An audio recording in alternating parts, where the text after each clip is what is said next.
Hola amigos y amigas, estamos en un nuevo programa de voltajes aleatorios.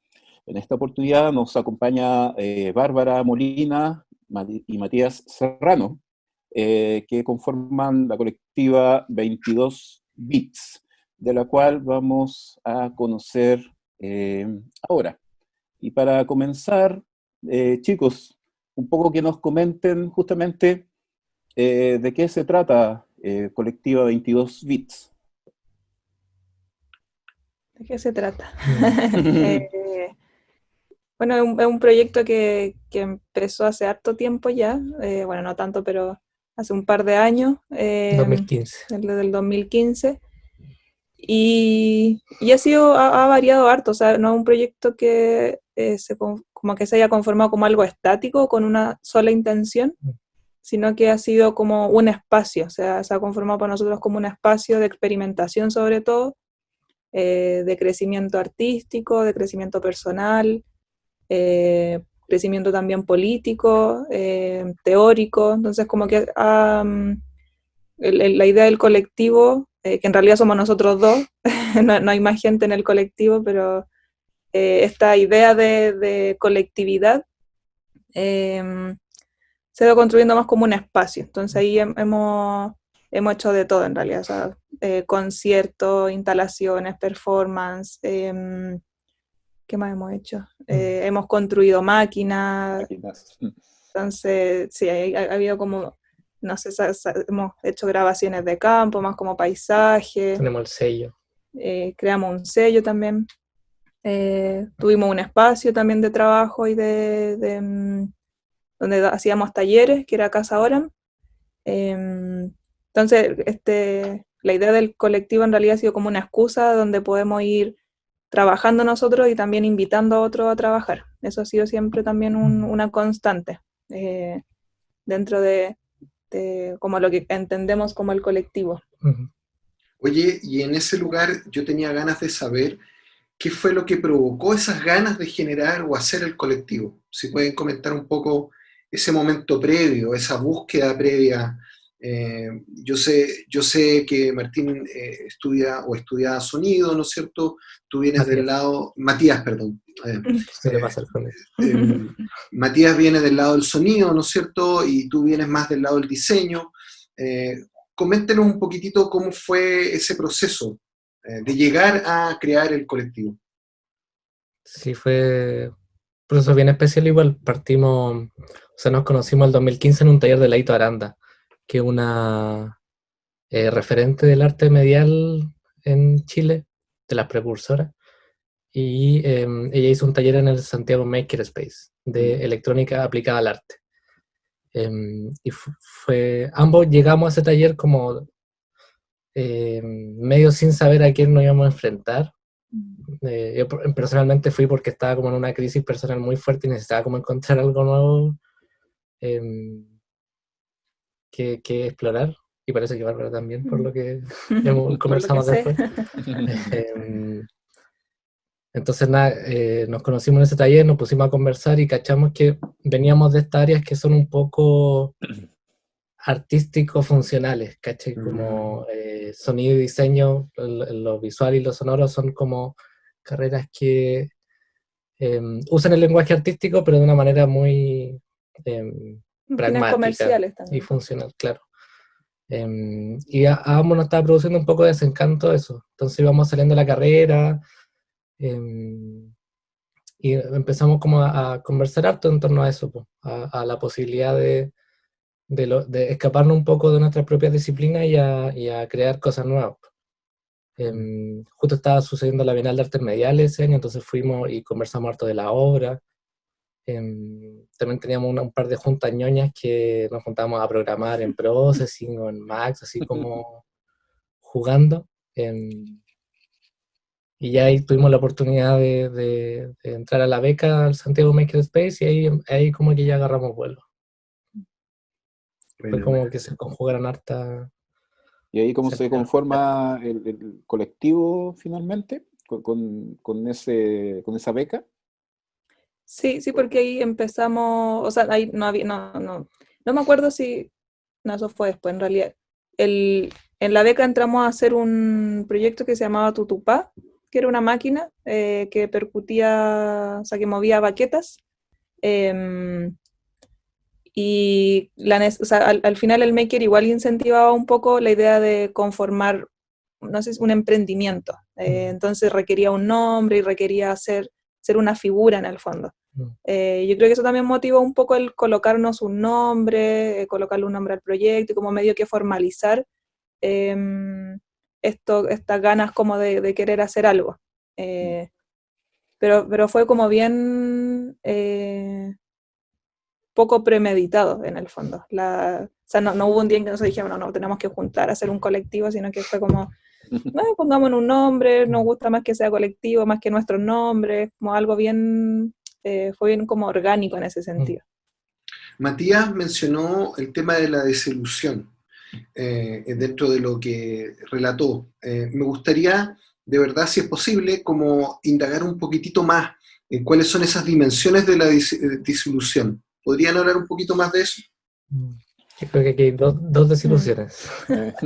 Hablar de la visual y la sonora como... Bueno, sí, sí creo que veníamos de mundos distintos, pero al mismo tiempo de un mismo mundo que es la Chile, que veníamos los dos de la Universidad de Chile, y la Chile presenta un sinfín de desilusiones, yo creo, también como o sea, como hay cosas que son bacanes, presenta muchos como conflictos, o al menos para mí formarme en la Chile fue muy enfrentarme a conflictos todo el tiempo. Y al menos yo, claro, de lo visual, mi carrera era en un espacio, yo sentía que no alcanzaba a llenar todo lo que yo esperaría o mis inquietudes. Y al menos en mi caso siempre hice otras cosas aparte de ir a la U, por ejemplo. No sé, hice cursos de otras cosas, iba a talleres. Yo creo que en ese mismo... Sí, no sé si es un desencanto, pero en esa misma inquietud de buscar un poco más allá de los límites que establece una disciplina, como encontrar más intersecciones que algo tan concreto. Sí, que como la Chile en general es súper desilusionante, como súper árida en verdad, como que no es un espacio en que uno como que no está ahí como, no sé, con un embudo en la cabeza y te entregan el conocimiento y tenés acceso a todo, como que eso no ocurre, siempre estás peleando con la autoridad, generando conflicto en torno como a las distintas visiones que hay en la carrera, encima con una carga política que significó estar desde el 2011 en la universidad, que no es menor. Entonces, hay mucho como cuestionamiento todo el tiempo, como eso como no tener nada concreto te hace ser como creativo, que es como una cuestión muy latina en ese sentido. Entonces era, ok, en mi caso al menos estoy en una escuela de sonido, no tenemos acceso ni siquiera a consolas digitales, no tenemos acceso a sistemas de amplificación, entonces como que no podemos entrar, o al menos en ese sentido, no puedo entrar a competir como un sonidista de una carrera técnica que ya tiene todo ese manejo, entonces había que buscarle por otro lado. Y sonido en particular, la Chile pertenece a la Facultad de Arte, entonces se llama Licenciatura en Arte, mención sonido. Y me produjo me hizo ruido casualmente toda la carrera ese nombre, como voy a salir como licenciado en artes, pero en verdad sé mover perillas, sé hacer sonar un bombo de cierta forma, sé algo de acústica, pero no está como esa cosa artística. Y ahí descubrí como la figura de Asuar, y ahí encontramos esa relación de arte, medios, tecnología, sonido. Existió también el arte sonoro, que lo tenía arte visual, entonces como que medio que en las mismas preguntas como que nos calzaron al final. Claro, y curioso que tú mencionas como justo todos los sonoros, y yo tenía como profesor, por ejemplo, a Cristiano Yersun. Entonces él, en el fondo, por ahí a mí también se me fue abriendo esta ventana como de por qué el diseño está vinculado a una medialidad que en la carrera se abordaba como de manera súper casi que accidental, era como que había un par de electivos, como un par de gente que hacía esas cosas. Entonces, claro, como que se van abriendo, en la Chile pasa mucho eso, que se abren como pequeñas ventanitas, pero ahí depende de uno realmente si se mete ahí o no, es muy de la voluntad casi explorar como lo que ponen sobre la mesa, como ya cada uno haga lo que quiera. Esto está todo ahí, cada uno ve qué hace con todo eso que estamos entregando. Y esa, de alguna manera, y cómo ven ustedes ya tomando distancia, esa universidad, da impulso, debería ser distinta, viéndolo críticamente? ¿Mm? Porque de alguna manera les produjo las crisis que los llevó a otras cosas, pero bien, siendo un poco más blando, podría haber sido de otra manera, ¿no? ¿Cómo lo ven ustedes? Exacto. O sea, creo que está como me atrapada, yo creo, en una temporalidad media rara, como que el choque entre esta academia, la tradición, hay muchos profes muy viejos con su... y no solo son peligrosos los profesores viejos, sino que son como las redes que tienen articuladas entre ellos. Entonces eso es muy fuerte en la Chile. En todas las facultades, interfacultades, entre carreras de la misma facultad, es un muñequeo político muy tenebroso. Y por otro lado está toda el lado de los estudiantes, los nuevos profesores que van apareciendo, que ya cuestionan la idea de estas jerarquías académicas, de, por ejemplo, del sentido, ¿no?, de las publicaciones y los papers. No sé si están viendo estos videos de esta productora Pliegue, que apareció cuestionando esta misma práctica. Entonces es un espacio curioso. Y que es bueno que se dé en una universidad, algo así. Sí, a mí me da la sensación de que la Chile, no sabría si otras universidades pasa lo mismo, pero es un reflejo, no sé, siento que muy fiel de cómo es Chile en realidad. O sea, esta cuestión de la meritocracia, que en el fondo uno, claro, podría decir, pero es que salen alumnos exitosos y que con poco lo hicieron todo. Pero ¿a costa de qué también? O sea, yo creo que nosotros también con los años hemos ido, por ejemplo, bajándole el ritmo a la producción. O sea, como que la Chile es algo súper fuerte y como súper enfermizo también. Que en el fondo para ser el mejor tenéis que como, no sé, darlo todo y estudiar y trasnochar y a costa de que tu salud se deteriore, a costa de tener depresión, a costa de muchas cosas que en realidad no son sanas en una vida equilibrada. No propicia tampoco una creación en un entorno equilibrado, sino que es todo lo contrario. Hay que llevarse al límite. Claro, llevarse al límite todo el tiempo. Entonces, y desaprender eso, al menos, bueno, yo creo que un poco para los dos ha sido súper difícil también. Claro, con qué se queda uno en la universidad y también cómo después desaprende la universidad, pues, o sea, toda esa carga mental y exitismos y ser el mejor porque venís de una universidad prestigiosa. Y ahí yo creo que aparecen hartos vicios de la educación chilena en general, o sea, ya no es solo de la Chile, yo creo que al final igual es parte del sistema del país. Puedo dar fe de eso. Oye, si mi compañero de Goyen no tiene una pregunta, puedo meter la cuchara. Estaba esperando justamente eso. Quería que entráramos en política, ya que lo mencionaron varias veces. Me gustaría que empezáramos, porque probablemente Andrés se quería meter también en el manifiesto, que empezáramos con qué es el tecnofeminismo. Eso me parece potente. A ver. Bueno, el tecnofeminismo en realidad es una teoría que nace de una teórica, ¿de dónde? Siempre se me olvida. Británica, que se llama Judy Wackman. Y es es consecuencia, en el fondo, el tecnofeminismo de todas las teorías feministas vinculadas a la tecnología. Como el ciberfeminismo, el cyberfeminismo, y ahora se me olvidan algunas varias que hay, pero la gracia, o no sé, lo que quizá a nosotros nos atrapó del tecnofeminismo es que plantea, o sea, ve la tecnología con una mirada quizá mucho más crítica y política que algunas otras corrientes. Y allá a nosotros nos hacía harto sentido porque, claro, como empezamos a explorar con la tecnología, nos dábamos cuenta de que habían problemas de género, de acceso, sesgos de género, o sea, como que las mujeres saben menos de tecnología que los hombres, como las típicas estructuras como patriarcales estaban también muy arraigadas en lo tecnológico y también muchos conflictos, incluso, no sé, como gubernamentales, o sea, incluso cuestiones más grandes que solo o sea, no sé, que estos egos de clase, de raza, de edad, de quién accede realmente a la tecnología.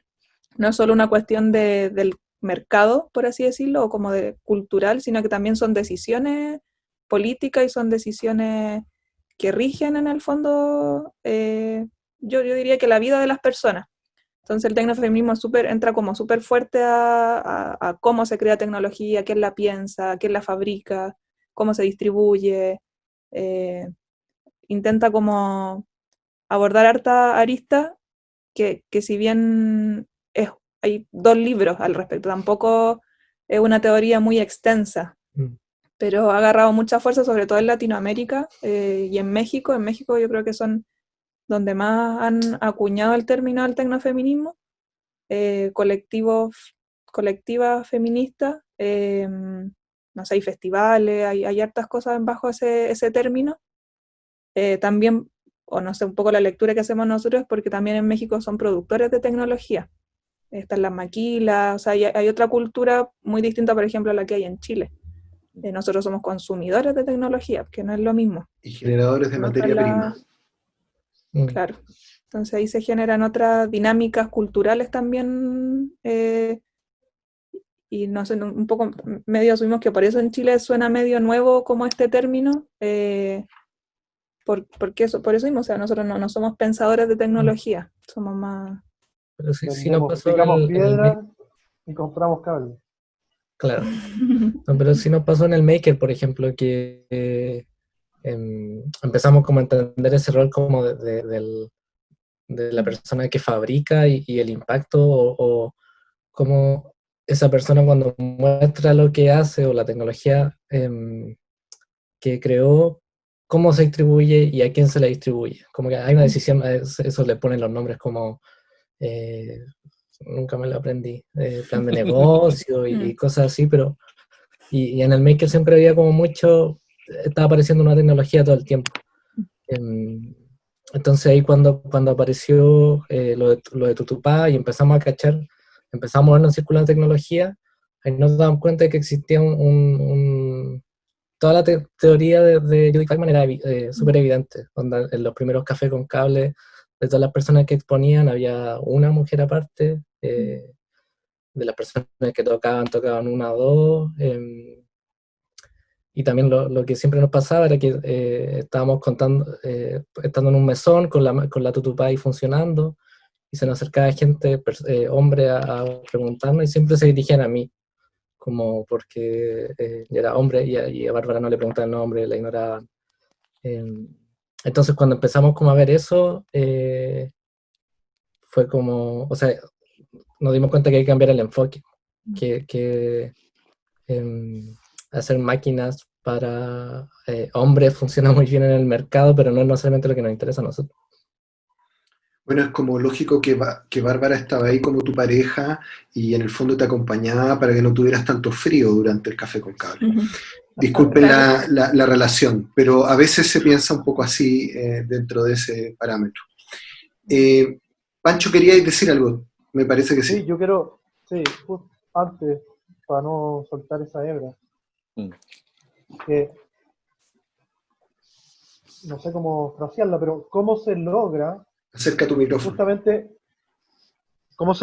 justamente, que lo que ustedes decían, porque por ejemplo en el café con cable los expositores eran hombres, la gente que tocaba era hombre. ¿Cómo se logra sin que sea un marketing evidente y burdo? que la tecnología sea feminista o sea lo que sea que tenga que ser para que llegue a ese público por igual, ¿cachai? Me lo pregunto en ese sentido desde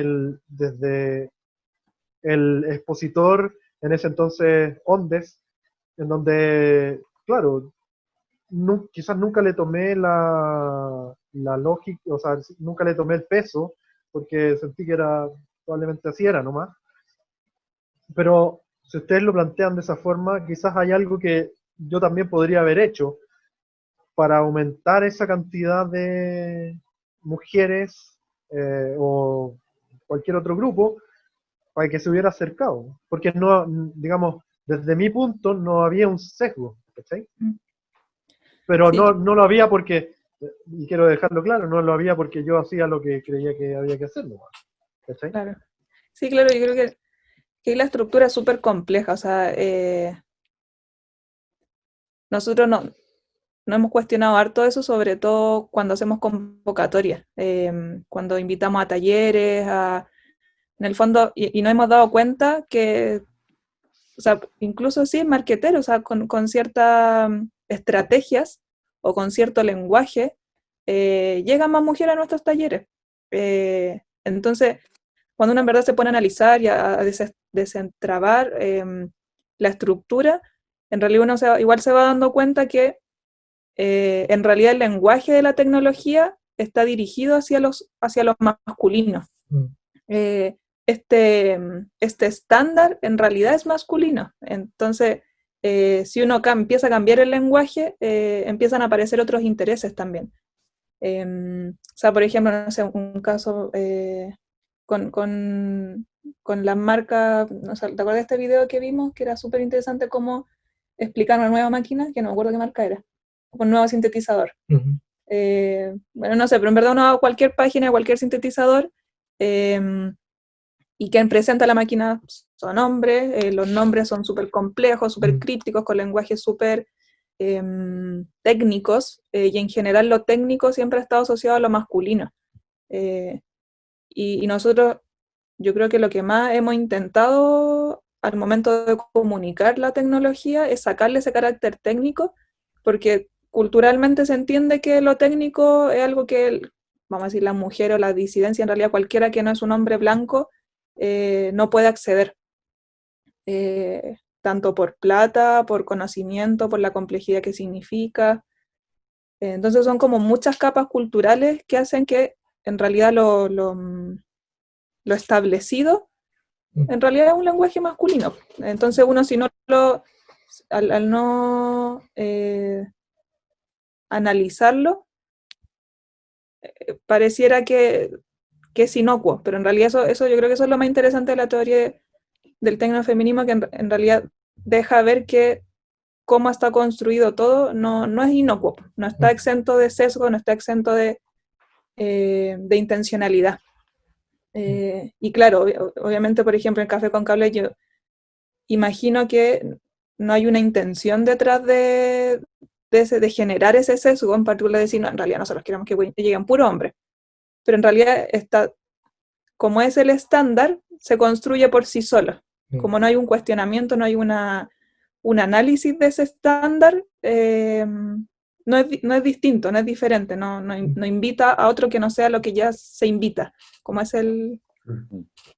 Sí, pasa también con este concepto de gear porn, como de porno de máquinas, como que el imaginario tecnológico sonoro está muy asociado al consumo pornográfico. O sea, ver máquinas y ensoñar y crear una relación con la tecnología que es solamente a través del consumo, que es, yo veo estas perillas, deseo tocarlas, como encima usando la palabra porno para escribirla, es súper claro. Entonces, como evidentemente usar ese lenguaje, creo, lo hace más orientado hacia un público masculino. No se pensaba, para una investigación estuvimos viendo el documental I Dream of Wires sobre tecnología sonora y que llega como hasta el Eurorack. Y creo que aparece una mujer al principio hablando, más la narradora, y es como la cuña, así como, sí, es súper bonito la tecnología, así, listo. Entonces, como que ese es un poco lo que apuntamos como a renovar un poco. Quizás no son quizás no son los módulos más versátiles del mundo o la tecnología más, los sintetizadores mejor acabados, pero sí abren una ventana para un público que en verdad no quizás no le llama esa forma. Y ahora, como con lo que tú contabas, me acordé, yo creo que un ejemplo que queda, o que para mí se hace más claro, que por ejemplo hay un grupo en Facebook que es sobre sintetizadores. ¿Cómo se llama el grupo? Teclado vintage. Parece que ese, ¿no? Sí. O el modular Bueno, hay ese. varios, algunos de esos grupos, yo estoy ahí porque no sé por qué estoy ahí, pero dentro de los integrantes, no sé, hay 2 mujeres, si es que, yo no sé si no han hecho el análisis, pero en realidad solo hablan hombres en el grupo. Y siempre generan discusiones y siempre es muy violento la forma en que se refieren también a todo. O sea, no, es que tu máquina no, o sea, como que también hay un modo, un lenguaje que yo creo que el feminismo sobre todo no promueve, no busca, y me atrevería a decir, o sea, yo creo que es más correcto hablar como de lo que el feminismo intenta generar, más que solo las mujeres en ese sentido, porque también creo que hay personas muy diversas, o sea, que pueden ser hombres cis en el fondo, que también desean otras cosas con esta experimentación, pero que en estos modos y en estos grupos también se ven relegados, o sea, no hay espacio para la amabilidad, para generar entornos cariñosos, como generar otra cultura respecto a una máquina en el fondo, que no tiene por qué ser todo tan técnico, y si no te sabía el código de no sé qué, o el cable, o no te... como que importa si al final...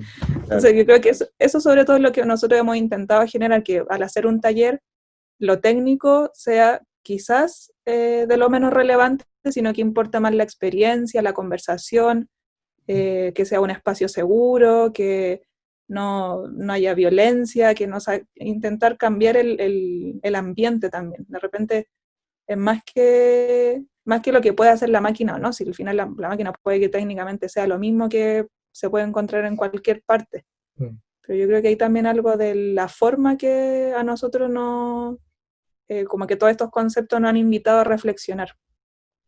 Y un poco por ahí quería entrar también, que de alguna manera lo estás diciendo, que hay una postura, ¿cierto?, de cómo ustedes se muestran, que era lo marquetero, que se puede llamar así, pero claro, cómo se podía ver en lo práctico este tecnofeminismo, y que de alguna manera tú lo estás diciendo, en realidad puede ser la misma máquina, pero quizás esa misma reflexión los ha llevado a avanzar quizás en el mismo diseño de máquinas, a dar un paso más allá. ¿Hay algo ahí que se ha ido descubriendo en el camino? Desde lo electrónico, ¿cierto?, desde su diseño. ¿Hay algo ahí? ¿Se expresa ese tecnofeminismo o no? ¿Ah? O sea, desde la Tutupá, por ejemplo, que en el fondo lo que era atractivo de esa máquina, que era la cajita, que era negrita, con la cuadrícula, el lucecita, la perilla, los lados de madera, como que eso era súper atractivo, y eso enganchó a un montón de hombres, porque era como, oh, qué bonita quedó, ¿caché? Como que se transformaba como en un objeto como medio, Claro, de medio de deseo. súper atractivo, pero atractivo en el sentido como desde una perspectiva eurocentrista, como que era, claro, manejaba el mismo lenguaje y era como otra máquina más, sí, hecha en Chile y todo, pero usa lo mismo. Entonces, como cuando fuimos avanzando, primero apareció como la idea de modularidad, que permite como una como construcción más amplia y rizomática de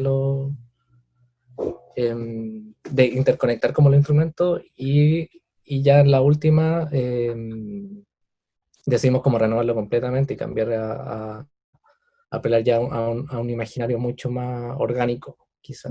Así que igual es interesante la pregunta porque tuvimos muchas conversaciones al respecto también, como que también nos cuestionamos, pero decíamos, bueno, pero ¿cómo hacemos que las máquinas sean tecnofeministas? O sea, ¿qué tenemos que cambiar de esto para que sea también en lo técnico se encuentre como otro modo? Y claro, como dice el Mati, miramos harto referente, o sea, nos centramos mucho en qué hacían también otras mujeres latinoamericanas sobre todo, que tenían sus propios sets, por ejemplo.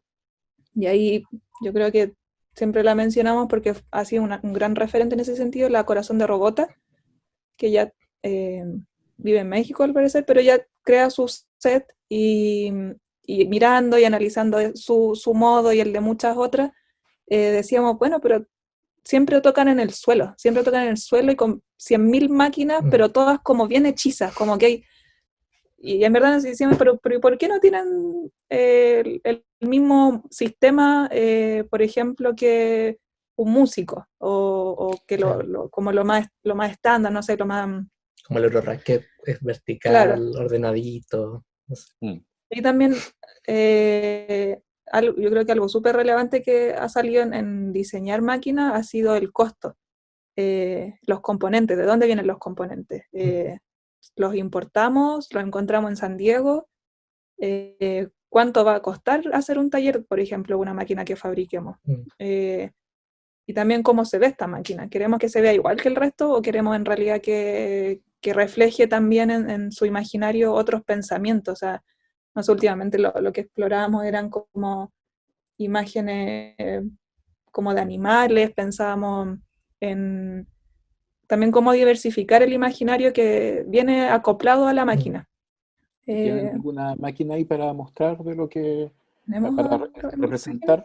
De verdad es interesante mostrar, Hecho. para hacerlo más directo y claro. Bueno, esta es la primera Tutupá que es que a esto es como algo más cercano al imaginario europeo, que es... ¡Qué lindo! Esa cuestión de madera negra, me encantó. Perdón. No, sí, es bonita, es súper bonita. Sí, a nosotros también nos gusta. Sí. Perdón, dale, Matías. Pero aquí como que ya había algo medio hechizo en la componente. Nunca logramos resolver bien el soporte de las baquetas. Como que hicimos varias versiones que se ve acá atrás y terminé ocupando como elástico, winch aislante. Pernos, como que no Claro. terminaba de ser algo súper elegante que se acoplara tanto a la máquina tampoco. Claro. Entonces luego la hicimos avanzar hacia un sistema modular. Entonces esta tenía, voy a volver, esta tenía el control de los motores, venía dentro de la misma cajita y estaba acoplado al mismo secuenciador. Entonces luego separamos el secuenciador y aquí ya tenía sacaba pulsos de trigger que ustedes los conocerán para otros módulos, que estos eran los que activaban las baquetas, como que se desacoplaba.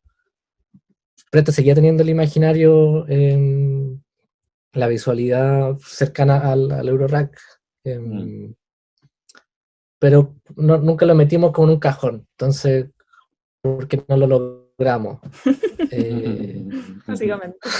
Entonces eso no tiene libertad como bueno, y creo que también el no lograr cosas o lograr cierta visualidad también nos lleva impulsando a buscar soluciones como en Latinoamérica siempre se hace, como buscar lo hechizo, buscar lo más barato también, porque nos damos cuenta que trabajar con acrílico era caro, que significaba una inversión, hacer pruebas, tener quizás cierta maquinaria, y ahí como que ya en esta dijimos ya no más acrílico, o sea, y aquí ya estamos chatos de cómo de gastar, por ejemplo, esa plata, y en verdad como centrarnos más en lo que queríamos que hiciera la máquina. Sí, ¿qué tal? La Tutu Mini, 22 Mini, hay un vínculo entre Tutupá y 22 bits que es medio curioso. Pero Tutu Mini es la misma que la Tutupá, pero 2 canales, que creo que Claudio tiene una, ¿no? Sí. Un artista invitado. Sí, que más... Ahí está, mira. Ahí está la chiquita. Sí. Ahí aprovechamos la misma placa como interfaz, como caja. Entonces uno se ahorra el panel, que uno piensa que lo más complejo cuando desarrolla una máquina es la electrónica, pero en verdad todo lo que es panelería es el doble de tiempo en ensamble o en diseño o más. Como Entonces nos ahorramos eso. Oye, Matías, ¿podéis contarnos un poquitito la funcionalidad de esos sistemas? Que ahí terminamos con las imágenes, que estamos con estas imágenes, Andrés, un poquito. Es lo mismo, es la misma idea de ver las imágenes y de cachar un poco. Sí, bueno, a ver si puedo mostrar un video. Dale. No sé si no lo van a escuchar, yo creo. Quizás sí. ¿Se escucha ¿Se cuando...? Sí. Sí. Suena. Bueno, la lógica, la línea horizontal indica... Uy, antes me sabía esta cuestión de memoria. La línea horizontal indica el tiempo y la vertical indica la pista que uno está escribiendo, que uno está editando. Entonces uno escribe un ritmo de hasta 8 pasos para cada baqueta. Y tienen sistema de sincronización de clock. Entonces tú sacas ahí el clock que tiene una máquina, se lo pasas a otra y ambas comparten el mismo clock y pueden ir a la vez. O no, como que tienen un switch para sacarle esa... para decir si está obedeciendo al pulso externo o se mantiene el interno. Entonces eso permite como romper las cadenas de la esclavitud de un módulo con respecto al otro y generar polirritmias asincrónicas, pero igualmente interesante. Lo usamos de repente eso para generar, ¿cómo decir? Para cambiar motivos. Y ahí demostrando que se puede sincronizar con un Volca, conectarlo a piezas eléctricos y pasarlo por pedales, no sé.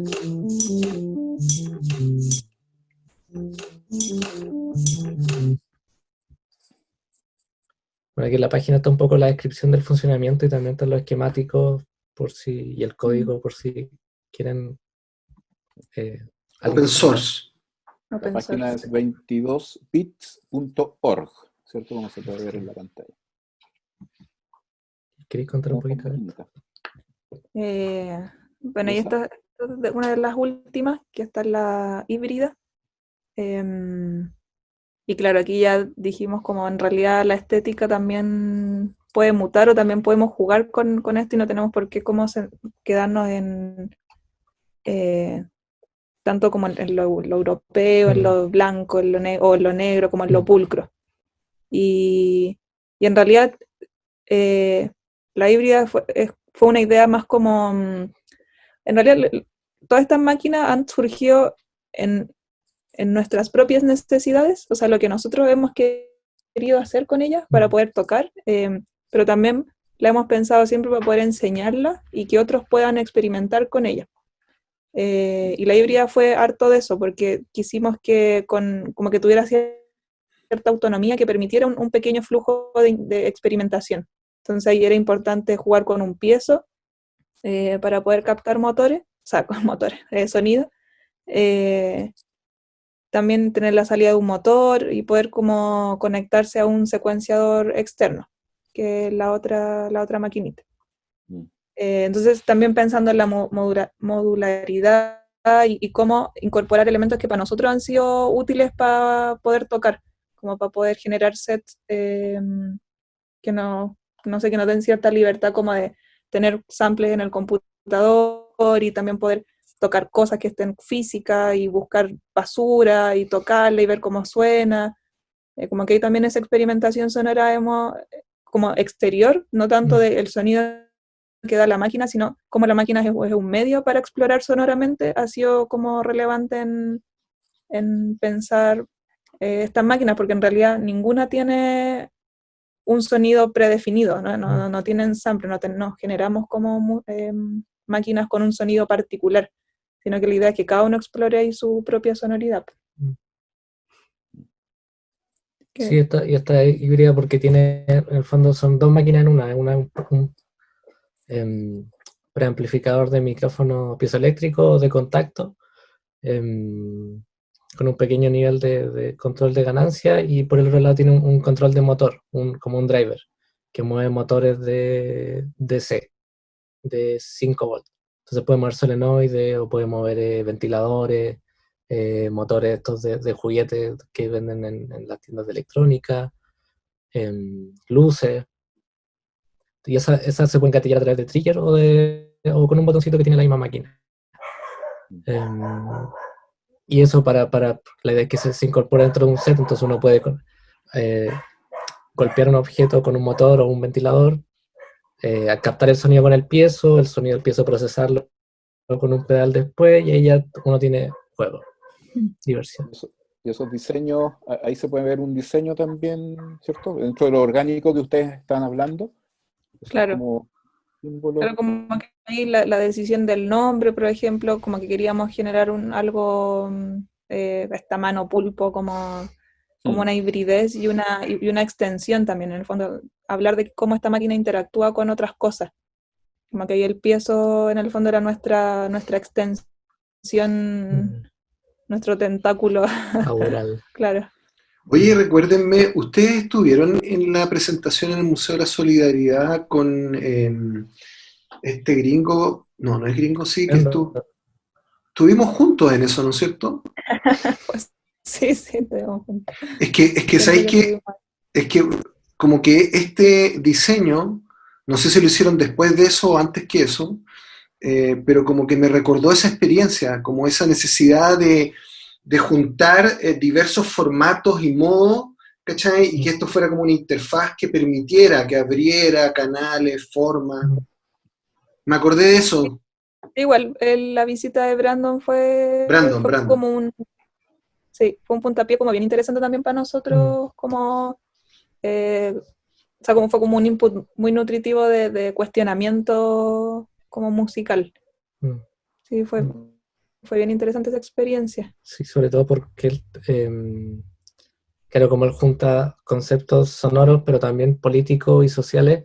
Por ejemplo, habla de acústica social, justicia acústica, y también ahí nos abrió como, que lo trabaja de manera teórica, por cierto, escribe al respecto, y también hace alguna hora. Me abrió una ventanita que era como la posibilidad de hablar de una acústica feminista, Ay, sí, ese mismo. Sonic Agency. Entonces, como mezclando conceptos, se nos ocurrió como acústica feminista basado en la misma idea y un modo de pensar medio parecido que tiene Brandon, como que agarra, pensar, por ejemplo, la acústica, pensar cómo nos afecta, cómo nosotros nos movemos en relación a ella, a los espacios, y qué pasa si uno la junta con el concepto de feminismo y esta apertura a los afectos, a la sensibilidad. Entonces ahí estamos con un proceso de lucubración teórica. Sí, la verdad, como que se me dispersaron las preguntas, todo, pero cuando vi y escuché como lo que estaban describiendo respecto a híbrida, como que se me vino a la cabeza esa experiencia, y como que por un momento no me acordaba que ustedes estuvieran o no, pero en el fondo, claro que estuvieron, y como que digo, esto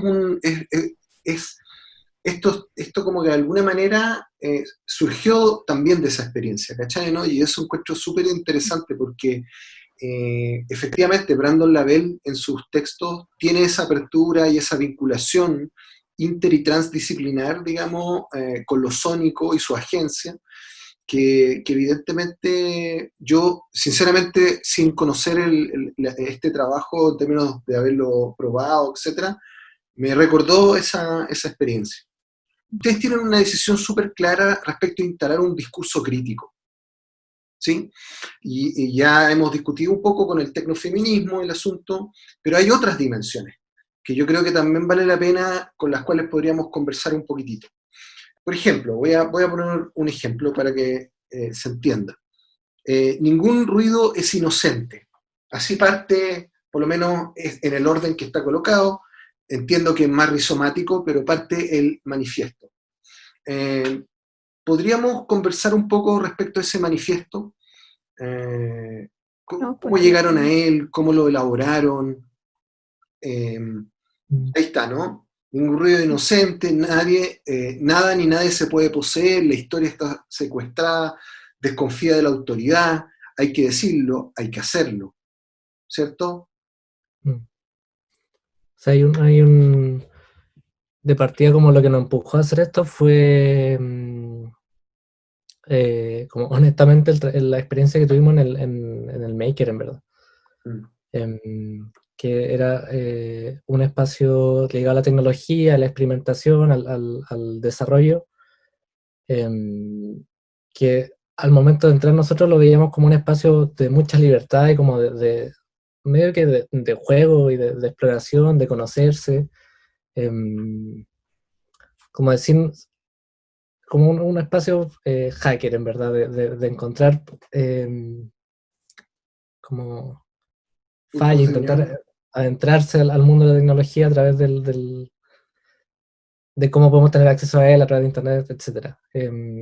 Pero también a medida que fue pasando el tiempo ahí dentro, y nos dimos cuenta que el Maker no tenía un manifiesto, literalmente no tenía una claridad de por qué existía, cuáles eran sus intenciones, qué tipo de gente o qué tipo de prácticas promovía, no las tenía. Entonces eso lo hizo muy permeable a que llegara IF, que se instaló al lado y le hizo un salvataje económico también, pero obligó a que toda la práctica dentro del Maker empezara a funcionar bajo esta lógica de la innovación y el emprendimiento. Entonces, eso lo encontramos como muy decepcionante, como de la posibilidad de estos espacios como de tecnología. Entonces dijimos, bueno, si vamos a seguir desarrollando tecnología, tenemos que tener límites o ciertas claridades, como ¿por qué? Porque el mundo también, eso de los negocios y de vender servicios, aplicaciones, etcétera, como que no tiene que ceder un montón, siento, y como entrar a vender humo, y como que todas esas prácticas que medio que descubrimos que existían ahí, como que nos dimos cuenta de cuánto estábamos dispuestos a ceder o no, básicamente. Sí, que como sobre lo que dice el Mati, como cuánto queríamos ceder, yo creo que al final el colectivo, el manifiesto y quizás todo lo que hacemos es un reflejo muy genuino de lo que nosotros pensamos. O sea, creo que nunca hemos sentido que es algo distinto de cómo hemos querido también ir construyendo nuestra vida. Y quizás también por eso es tan diverso lo que hemos hecho, porque también ha sido una exploración, o sea, como la vida misma al final. Y yo creo que el manifiesto, que también ha ido mutando, ha sido como el resultado de todas esas cosas que hemos ido adquiriendo en el camino. Claro, porque empieza justo con esta incomodidad en el maker y luego también se va nutriendo de todas las experiencias latinoamericanas que hemos ido conociendo respecto a la tecnología. Y algo que, por ejemplo, nos marcó mucho fue haber ido a Platoedro, que Platoedro es un espacio en Colombia, que ellos también trabajan con la tecnología, pero lo maravilloso que tiene este espacio es que plantea un buen vivir y un buen conocer en conjunto con el aprendizaje de la tecnología. Yo creo que sobre todo de eso se trata como nuestra postura política, en el fondo, que este aprender tecnología, desarrollar tecnología, es también desarrollar una visión de la vida, o sea, una visión del mundo, como creemos que está vinculado, o sea, que estos temas se van vinculando y van generando mucho más que la máquina, mucho más que la fabricación, van generando comunidad, van generando, o sea, no sé, en Platero era muy claro cómo este espacio intervenía en la vida de las personas, más allá de reunirlas. O sea, de lo que yo pude apreciar, yo creo que cambiaba la vida de las personas. O sea, las cambiaba en cómo invertían su tiempo, a qué se dedicaban, en cómo generaban otras iniciativas a propósito de haber participado de ese lugar. Entonces, como que también ha sido una excusa para nosotros de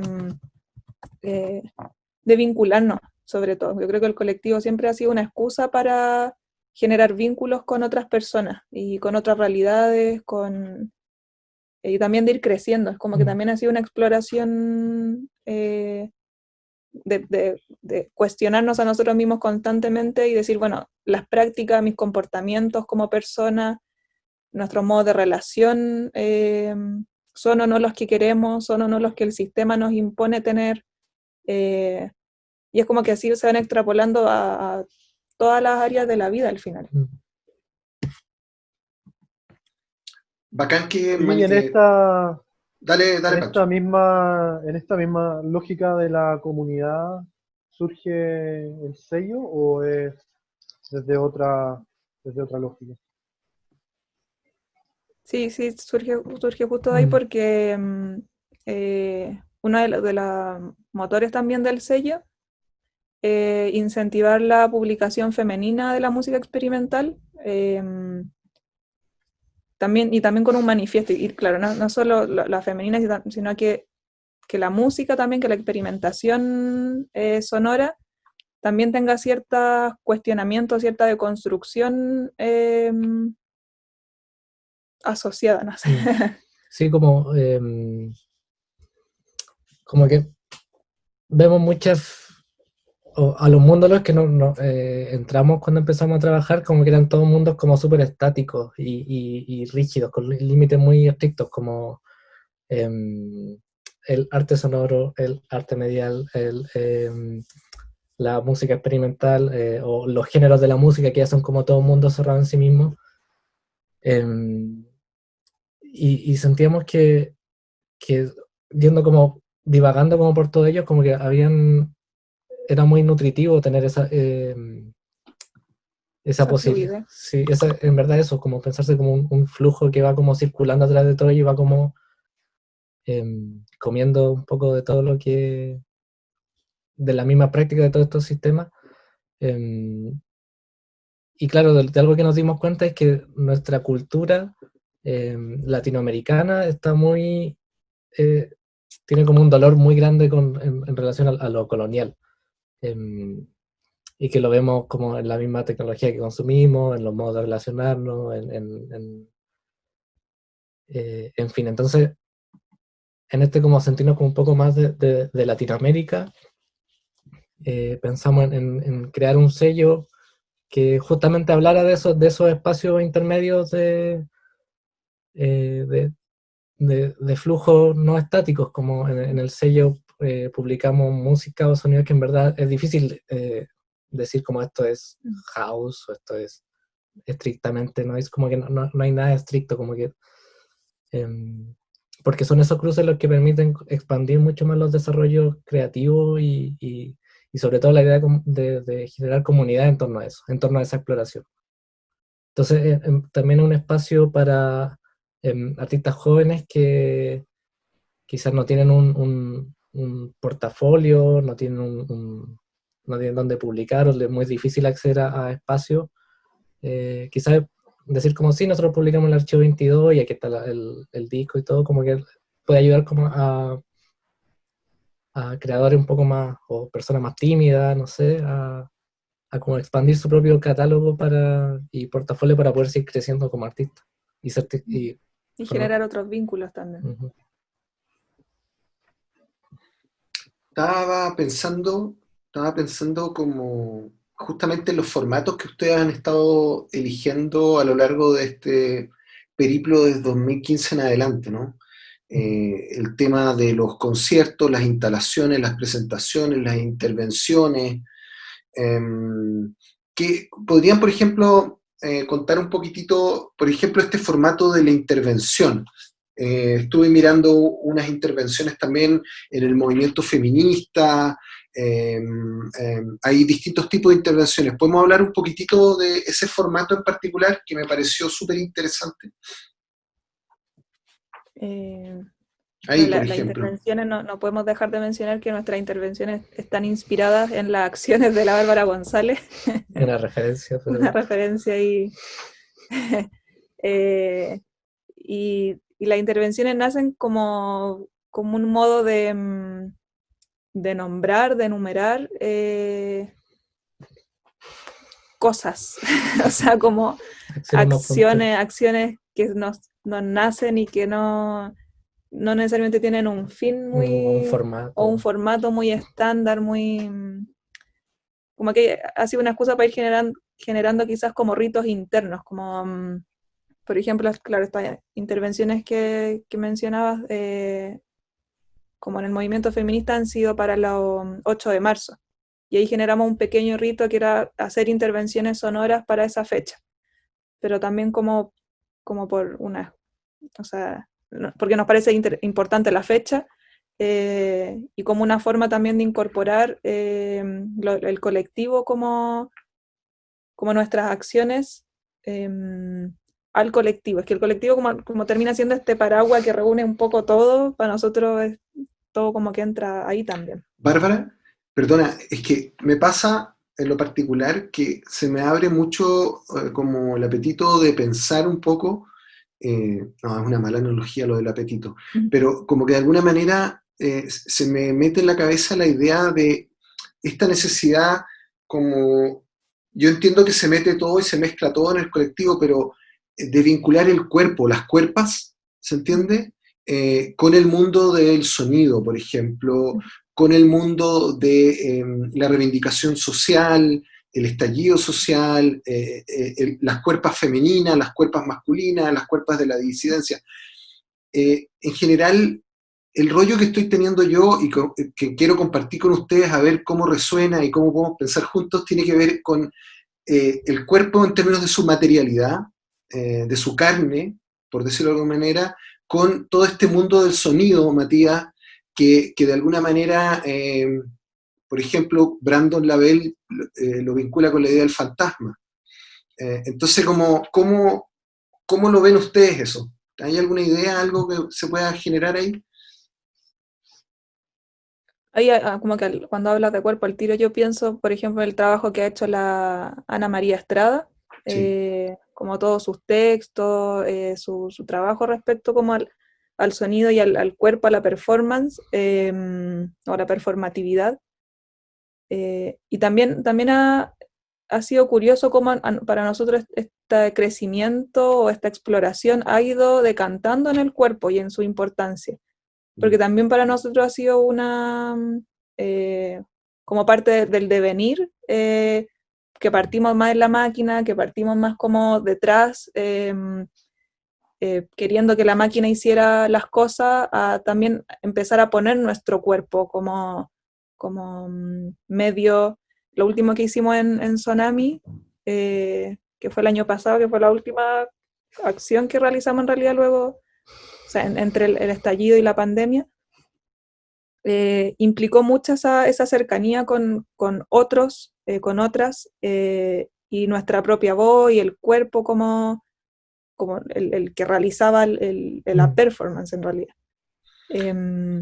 Y se Y el vuelve, tema de los yo creo que, afectos, ¿no? El tema de los claro, afectos que hablaban anteriormente. Es que además hay un paradigma como dentro del sonido y del paisajismo sonoro como o de la acústica, los estudios del sonido que tienen que ver como con el estudio de la fuente o de la señal. Como en las escuelas de sonido se estudia el instrumento y cómo se propaga y qué frecuencia y cómo resuena y es todo como muy en frío, en verdad. Como que habla como de si el sonido fuera como algo que está ahí, que uno mira como desde afuera, como si fuera un objeto visual, y es justamente como todo, hay que mirarlo como al revés, me hemos ido dando cuenta. Entonces, lo que no hemos dado cuenta es que estamos buscando una perspectiva que ponga al sonido, al oyente o a la persona que siente vibración o sonido al centro. Entonces, que es una capacidad receptiva más que algo que está ocurriendo como ahí afuera. Como independiente de si...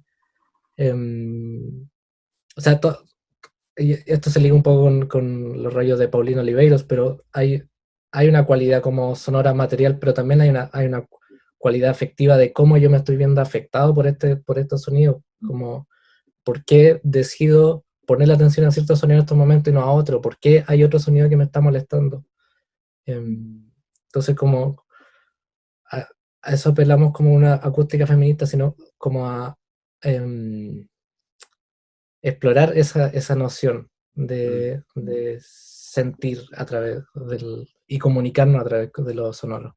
Y pasó mucho también como con la asamblea a propósito del estallido, que ese era un espacio muy bonito, un espacio acústico, literalmente, al que nos estábamos acostumbrando, que es difícil acostumbrarse a estar en una asamblea porque hay que tener tiempo de palabra y todo eso, pero es un espacio literalmente que todos tenemos que estar escuchándonos si no, no funciona. Si alguien ya rompe esa barrera, como que ya la verticalizó y ya... Sí, y en esa, con lo que habla el Mac también, esta idea de acústica feminista ha invitado a reflexionar cuáles son los comportamientos, las actitudes y como los modos patriarcales que también que tiene la escucha, como cuando una voz se superpone a otra, qué suena más fuerte, cómo escucho en un concierto, cómo están compuestas o configuradas las jerarquías, o cómo en realidad la escuchas es un sistema jerárquico en sí mismo, y cómo podría no ser así, o sea, y también son preguntas que nosotros no terminamos de respondernos como, no sé, como que todavía son ideas que no terminan de cerrarnos, pero al final yo creo que el tecnofeminismo, esta idea, o cómo el feminismo se ha ido incorporando en nuestro pensamiento, yo creo que nos ha hecho pensar sobre todo en las distintas estructuras que existen.